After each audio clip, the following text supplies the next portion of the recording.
warning back in 2014 about the red heifer. Now, in the Old Testament, the red heifer was used for cleansing purposes, sacrifice. You take the ashes and you would cover yourself in them to purify yourself from sin. It was used as a sacrificial animal for sacrificing for sin, cleansing. But here we have, and if you even go to DuckDuckGo, you will find. And what does this refer to? It refers to Genesis 41, 7 years of plenty. The dream that God gave Pharaoh, he couldn't figure out, so he called Joseph to interpret the dream about the ingathering during the 7 years of plenty, because 7 years after that, it would be a drought, dearth, a famine. 7 years from 2014, there was some born in 15 and 18, but 2014, it had the number 7 on its head. Baby Ben born with the number 7 marking on his head. So what is God telling us? Is he giving us sign, giving us warnings?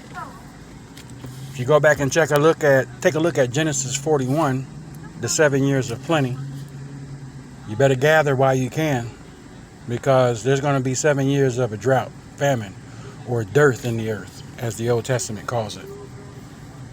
It's a lot of things that we miss, and thanks to the comment in below that brought this back to remembrance. This was also,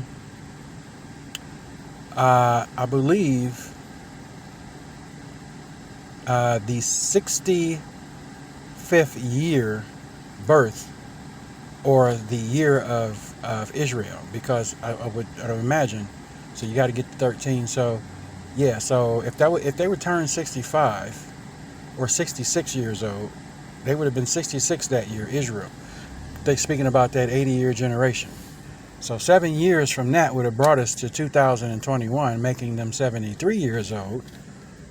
Then giving us the 80-year prophecy from Psalms 90, 80 with strength. Okay.